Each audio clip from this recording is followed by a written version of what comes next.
don't know if I'm the only one that does this, but whenever I have a really specific weird question that I'm sure no reasonable adult would ever talk about, I always Google it and then put Reddit at the end, because Reddit is a great place to find weird shit. But not only weird shit, it's a great place to find some disturbing shit too. So welcome to disturbing shit found on Reddit. Reddit is like the messed up, fucked up playground of the internet with a whole lot of issues, so let's get straight into some of these disturbing things.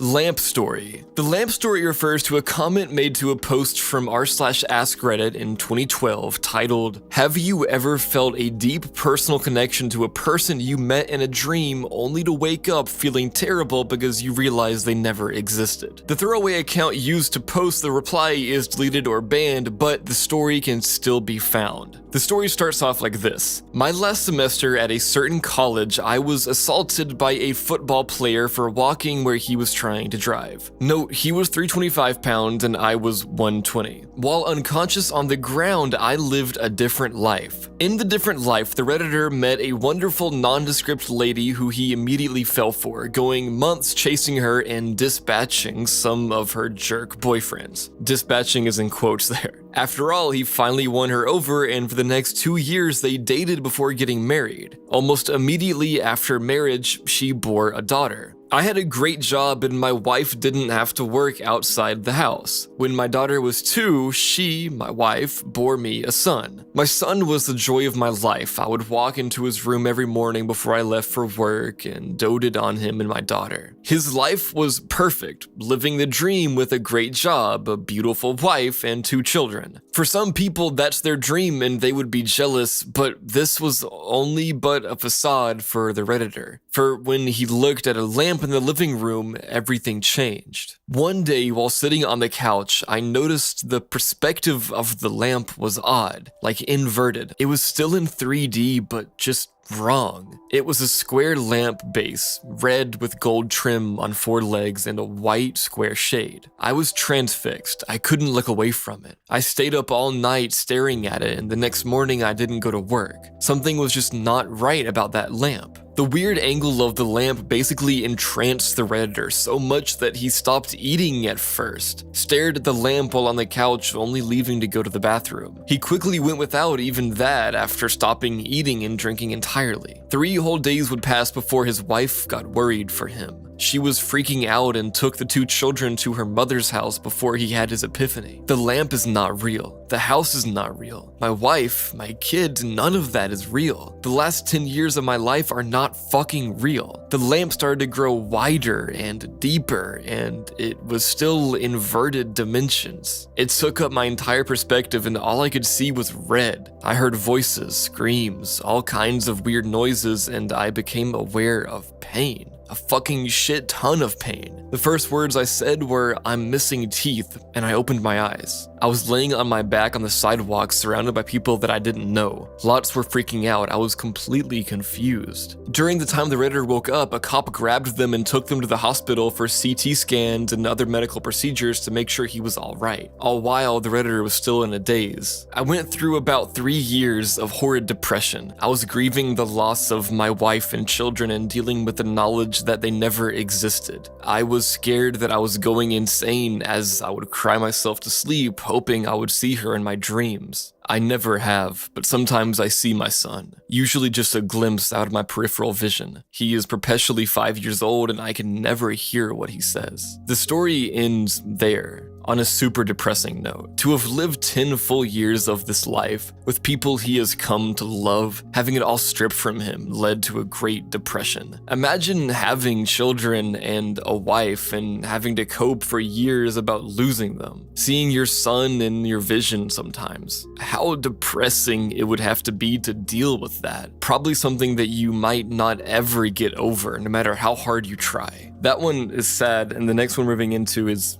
not sad. It's very, very disturbing. But take a second, moment of silence for that guy. That's sad. And the next thing we're talking about is vagina bacon. Going from depressing to disgusting, we have the vagina bacon story. This originated from a post in r/popping. a subreddit dedicated to things such as pimples, cysts, abscesses, and other weird bodily related things. The post was made in 2012 by a username which is too close to a racial slur. I am not saying that. They posted to the subreddit with the title, "This may not be the appropriate place, but I menstruated this today. What the fuck am I looking at, Reddit?" The post was accompanied with pictures of this nasty, long, slimy piece of mystery tissue. Looking at it myself, it doesn't really look like anything distinct. You would never know it came from where it did if you weren't told, and looks like some sort of homunculus. The replies in the comments of the post came to the consensus that it's part of her uterus. It is specifically something known as a decidual cast, a large piece of the uterine lining that's shed at once. While normally the lining sheds over time in little pieces, a decidual cast stays in one piece or big pieces and mimics the shape of the uterus. It is known to be painful but a rare occurrence. After finding out, the Redditor had the great idea to fry it just like bacon, and also named it for some odd reason. She left baby Sal out overnight and dried out a bit, but she rehydrated him and started cooking in her skillet. When waking up one morning, you might have breakfast. Maybe it's simple cereal, pancakes, or a full house, filled with different dishes like French toast, eggs, and most importantly, bacon. I don't know about you, but for me, the only bacon I've ever had has come from pigs, and I would like to keep it that way. She was not cooking with this one, even if she was literally cooking. After cooking this in a skillet that I hope was thrown away and never used again, she was left with 2 small burnt pieces of vagina bacon. Now for an excerpt. The end result. During the process, the strips were crackling like crazy, more than regular bacon. This makes me wonder if they were indeed alive. Notice the fuzz at the end of the strip on the right? That's just weird. Out of everything to happen in the time frame of getting this thing to cooking it up, the weird thing was a piece of fuzz that came out of nowhere at the end of the bacon. At least she did not eat it, even if it apparently smelled so delicious, like a cartoon pie on a windowsill, making her float in the air going toward it. That was disgusting, guys, and I'm sorry, honestly, if you're eating during this, because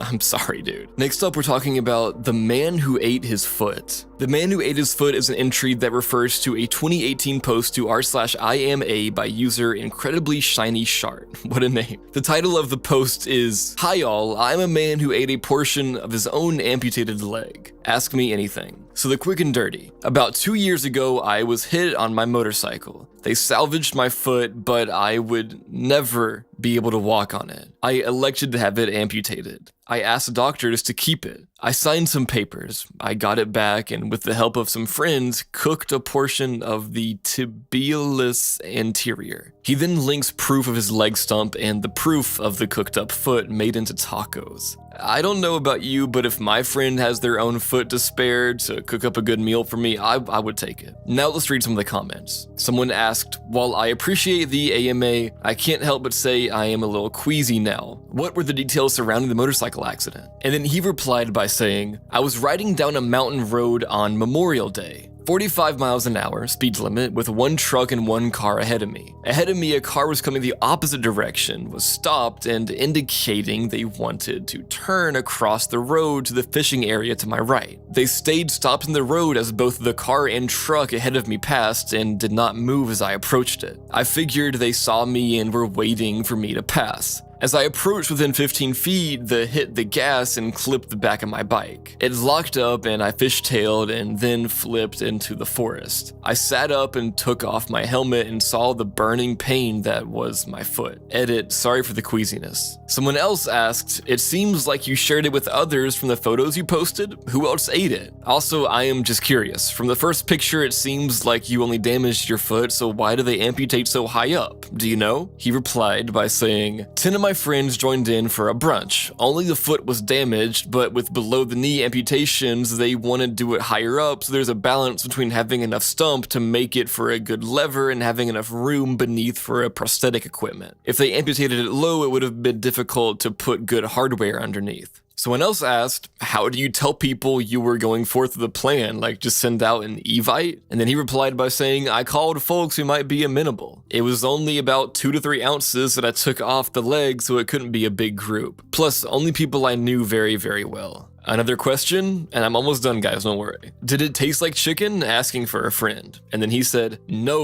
like bison, but chewy. And my personal favorite, someone asked, so do you want to trade usernames or? And then he replied and said, holy shit. And then next up, we're talking about one called My Mom Poisoned Me. This entry refers to a post made to r/off my chest by throwaway account u/poisoned by mom in 2013. The post was titled, My Mom Has Poisoned Me. Very straight to the point for a Reddit post, but it was 2013, so. This is a throwaway account. Ever since I became an adult about a decade ago, my mother has been against me moving out of the house. I finally got a job as a line cook 3 years ago. My mother, and rest of my family, which includes my sister and father, has been against it, mainly saying that such a job cannot sustain me, which was true. They also said that I would hate working, which turned out to be false. About a year and a half later, I quit due to health reasons. The following spring, I got a new job as a computer programmer. While they seemed supportive at first, my mother and sister, who I lived with, gradually became hostile. Eventually, I moved out of the house. About a month later, I lost my job, and about 3 months later, moved back home. While most Redditors want to live in their mom's basement, this one doesn't. For some reason, their mom and sister did not want them to leave the house or work, which makes you wonder, how far would this mother go to keep their child at home? It's very weird to not want your child to work, especially for their own money and enjoyment. Everything was cool at first, but as I was getting calls from recruiters and going to job interviews, they gradually became more hostile again, accusing me of being distant and not caring for them. However, they seemed to be very controlling and hateful of the fact that I wanted to move out and have a decent job. So last night, I finally got that job as a programmer again, but it was out of town. I had just enough money to relocate to the new city. They became very hostile starting a few days after I left, accusing me of not loving them, of hating them. The behavior from both of them is so strange. Why would you accuse your child or sibling of not loving you simply for wanting to move out for a job? The controlling nature of both of them is very evident, which leads to a lot of suspicion in what happens next. On the day before I was scheduled to leave, my mother gave me 2 of the styrofoam ramen noodle cups and tore that cardboard covering that normally comes with it and threw it away. I was suspicious that they would try to sabotage my life, so I was careful in not trying to anger them.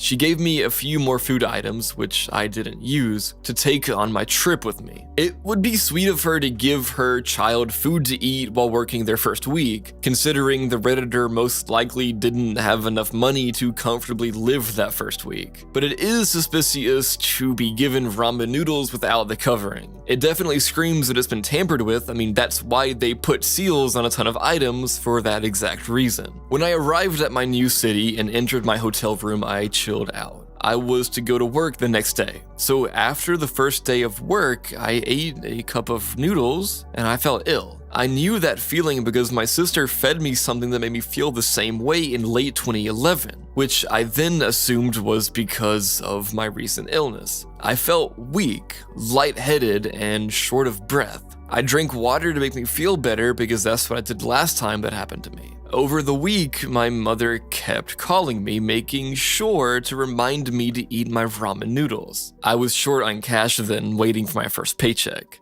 I never told her that I ate it. I suspected then that I had been poisoned, and after doing some Googling, believed it was cyanide. Not only is it crazy that they suspected the noodles were poisoned, but to notice that it's exactly how they felt a time from before from food that they got from their sister. It definitely seems suspicious, so the Redditor decided to buy a cyanide detector test, and the results were positive. After this, they went to the police with the evidence and posted an update later. Update, 8:45 a.m. I am currently in Topeka, Kansas. I work downtown in a government office building, which has a police department. I visited the Capitol Police Station there and spoke to an officer. I showed him the evidence and he said he could do nothing about it since the package was opened and might have been contaminated. So does anyone have ideas? Even though the cyanide was detected, there is nothing that could be done. In the comments, there are some good ideas.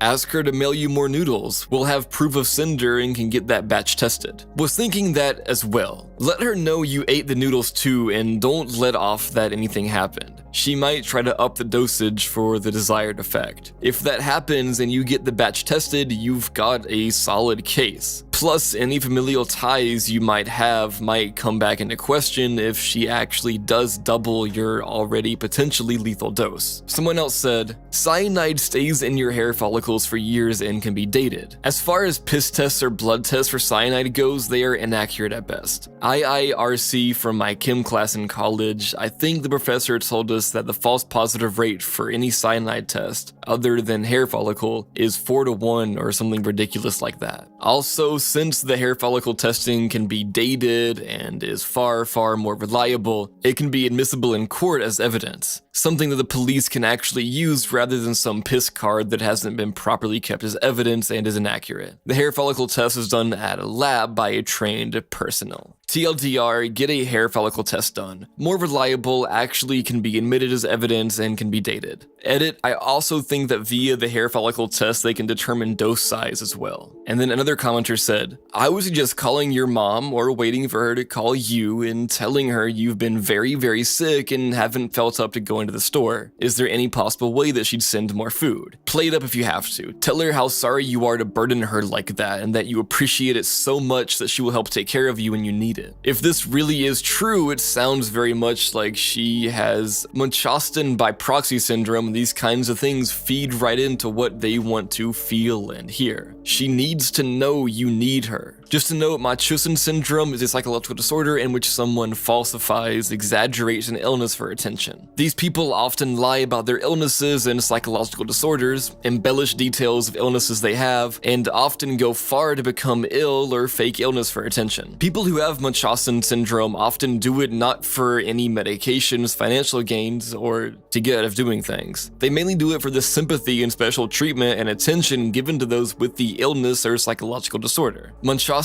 by proxy, or MSP, is Munchausen syndrome but is done on behalf of someone else. The most likely to have MSP are caregivers like mothers, seeking attention through illnesses in their child. What I think when I hear MSP is Gypsy Rose's mother, falsifying illnesses and going through a ton of medical procedures for attention. Although I don't think there's been an actual diagnosis or agreement on her mother ever even having MSP. And there is a lot of weird things going on with the case of Gypsy Rose, especially after she got released. The name of MSP was changed to FDIA, or factitious disorder imposed on another. This is what a few comments hinted at when looking at the post made by the Redditor. A few months after the original post, the Redditor made a second part. A few months ago I posted this. I was only able to file a police report, but only that so far. The police do not have enough evidence to investigate. I have gone no contact with my family. I currently live in a cheap motel in Topeka, Kansas. Yesterday, after getting home from work, I work for the Kansas state government as a software developer. The lady at the front desk told me that my mother called them to speak to me. For security reasons, the motel needs both the name and room number, and my mother didn't have my room number. She didn't even attempt to call my cell phone, which makes me believe that she just wanted to know if I was staying there and where. So this morning I leave a little earlier than usual. The sky was still in the early twilight phase. I take the bus to and from work because my car blew a gasket almost a year ago before I moved and got my current job. As I was walking towards the bus stop, I saw someone in a strange car. She told me that if she visited, she would be using a car rental, using the finger to tell me to come here. I looked but kept on walking. Then she opened the car door, and she was in a black outfit in a hood, which is strange for my mother. Then I knew it was her when I saw her face. She told me to come here, and I said no, kept a good distance. She said that she just wanted to know if I was okay, so I said yes, I am. She said that she just wanted a hug, but I said no. I don't know if there was anyone else in the car with her, but she is a gun owner and a good shot. She routinely kicked all of our asses in duck hunt when I was a little kid and still pwned when playing Wii games with a gun controller. I ended up taking another bus to get to my job. So when I get off work, what is the best way to go home? Or should I even go? If not, where should I go? I really think that it's not safe for me here in Topeka. So if anyone knows of any .NET development jobs, please PM me. Also, please give me some advice. Even after leaving and losing contact with her, the mother tried everything to find and talk to them. Being approached by her in that outfit must have been so scary for the Redditor. It feels to me like a kidnapping plan. It makes it scarier knowing that she is a gun owner and has always been a good shot. Comments left by the Redditor give a bit more insight. What does she have to gain from your illness or death? I wonder if she got a life insurance policy in your name. That would certainly give her motive. Police will only take this seriously if you provide evidence for motive. And then the OP replied with, I really don't know. I will never know because I am not in contact with her. I can only make guesses. Some have said Munchausen syndrome by proxy. It is obvious that she didn't want me to leave the house and live on my own. Maybe her son is too white. I know she did try to get me to sign up for life insurance and I can't remember if I ended up going along with it. Someone else said, I don't know if it's the same where you are, but where I live, parents can take out policies on their children. It very well could be that she could gain a large amount of money if something bad happened to you. Also, how are you? I'd been waiting for an update to see if you were okay and how you handled everything over the past few months. And then OP replied to that one and said, I was an adult, mid-20s or older to be exact, when she tried this, so I don't know if that still applies. Oddly, she always wanted me to go on welfare so that she could use the money, even though she had been a psychiatric RN for more than 15 years. And she told me that she makes about $90K for a salary about a year ago. So I guess you could say that she was greedy for money. What would you need my welfare payments, which totaled out to about $200 a month, for when you're making that much money? Some other weird things about this is that she is a hoarder and nothing around the house was ever fixed because it cost too much money. Even when told by others that the job didn't have to be expensive, she refused to do anything to fix the house. She couldn't be bothered to buy a $100 washer and dryer. Many of the wood walls and ceilings are decaying and there is a huge hole in the ceiling right above the tub. There are so many problems like that in the house, but again, she couldn't use her money to actually fix the house and provide a safe living space for my now 5-year-old nephew. One thing that my mother knew, because I told her this a few times over the years, was that I wanted to move out. I didn't make it about her or anything like that, just told her that I am old enough and that it is time for me to move out so that I can live like an adult and do adult things, such as dating, but I didn't tell her that because of my interest in white women and her extreme hatred of white women. So I finally got a decent job as a software engineer that would allow me to move out of the house. So I did that. Of course, my mother telling me to go on welfare stopped because now I had a job and was making way too much money to be on welfare. My sister became more and more hostile since I got the good job. At some point, her shenanigans became so great that I had to move out for my safety as she pointed guns at me with evil smiling and laughing. What the fuck? After losing my job and moving back home, my mother and sister were cool for the first few days. I spent pretty much all my time searching for new employment. They gradually got more hostile and actually went apeshit bananas when I took a job offer out of state, and I was handed some poisoned food on the morning of my departure. Just based upon my latest thinking, inspired by your post, she could make me go on welfare or other things since I was living under her roof and not making any contributing payments to the house. But when I got a good job and left to live on my own, she could no longer do that and I was in control of my money and myself. When I first moved out, while still living in the same city as her, she tried to control my life. But moving out of state makes control all but impossible. Is there any way to find out if there are any current life insurance policies on myself? If so, I will get them canceled immediately. And by the way, I have moved out of state since making my left thread with this account, and am doing very well with a nice job and am in better health. Unfortunately, this was the account's last post, but from what the Redditor said, they are better off and hopefully have gotten away from their mother fully, and have gotten any potential life insurance policies canceled. Scott Clichot. This refers to a comment made on a r/ask Reddit post titled, "To those who accidentally killed someone, what went wrong?" Asking something like this will give some crazy stories, some fake, but some real. The comment is now deleted, but it can still be found. This still haunts me to this day.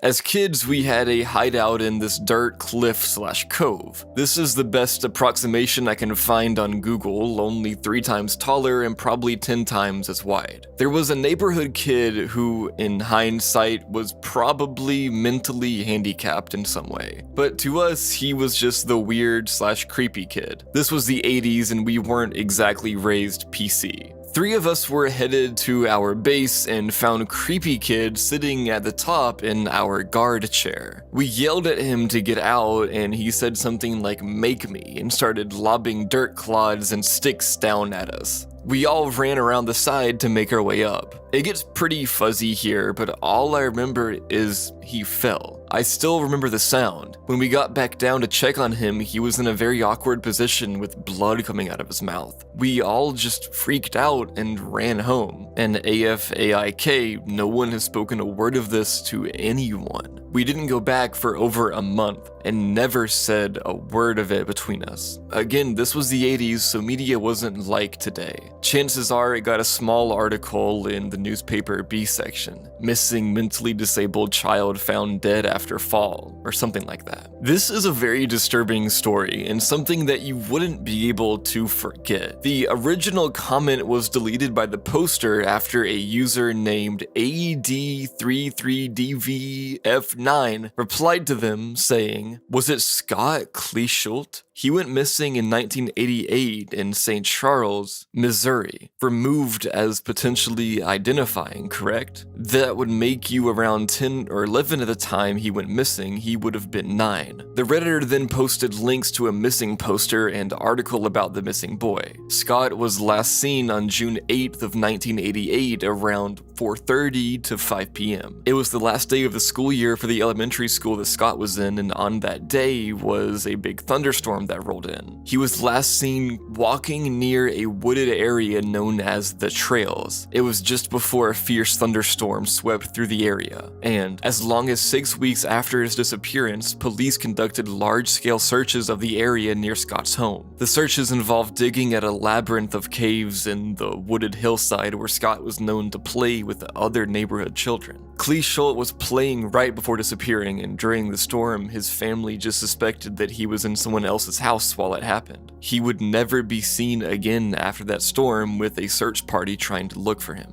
Bloodhounds from that search party trailed his scent for 5 miles northeast on Fox Hill Road, but the trail was lost. 2 main theories were made during the time of his disappearance. The first being that Scott was lost in the storm and drowned. The storm was bad and it would be easy for this child to drown, especially in a hilly area. The other theory is that Scott was abducted. One of the only main leads was an investigation into a Michael J. Devlin. Michael abducted 2 children, one in 2002, Sean, and another in 2007, Ben. They were both found alive in his house in January of 2007, thank God. Ben was only missing for 5 days before being found, and Sean was in Michael's house for over 4 years. Michael now serves life in prison after pleading guilty to kidnapping and child molestation. But there's never been a link from him to the disappearance of Scott. The only other link in Scott's disappearance is from this Reddit comment. I don't know if it is this kid. If it were him, and if the story is what you said, it seems likely his body would have been found. A corpse of a 9-year-old at the bottom of some land formation can get washed away pretty easily in a storm, however. If it is or isn't him, you need to talk to your local PD. After this comment was made in response to the original comment, the post was deleted and the response was taken down due to identifiable information. Even after taking out the information, it wasn't reinstated. AD33DVF9 would then make a post to r/undelete, a subreddit dedicated to posts deleted by mods on various subreddits. One thread of comments adds some detail about the case. The location that is now Fox Hill Park in St. Charles had dirt trails and several steep gorges cutting through it in 1990. It's a little over a mile by foot from the last sighting of Scott Cleeshult. Route I-370 wasn't built then, so it was accessible by foot. Today it has been graded somewhat and has stormwater management areas, but you can still see the cliffs. Someone else said, "You're right, and if you look at the Google Earth satellite imagery from 1990 to 2002-ish, you can still see some distinct gorges and cliffs. It looks like it's definitely been graded and leveled out a lot since then."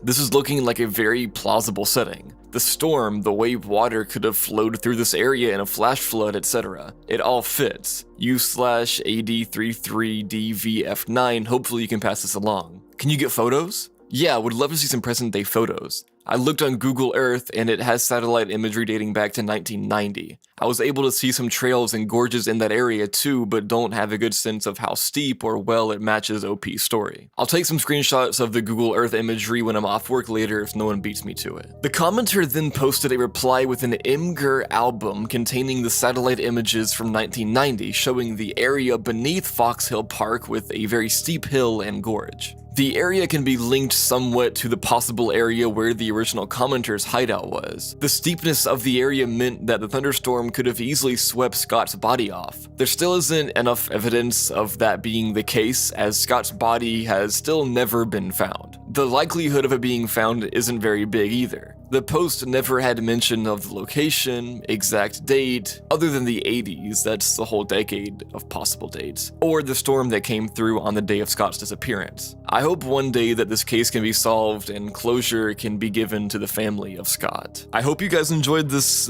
Reddit video. Let me know in the comments if you did. I'll do a part 2 if you enjoy it. Part 2 of the Gen Z disturbing things from childhood should have just come out, so I'm trying these new videos, you know? Let me know what you think, guys. I think it's pretty fun. I think it's pretty cool, so yeah, have a great night, everyone, and sweet dreams.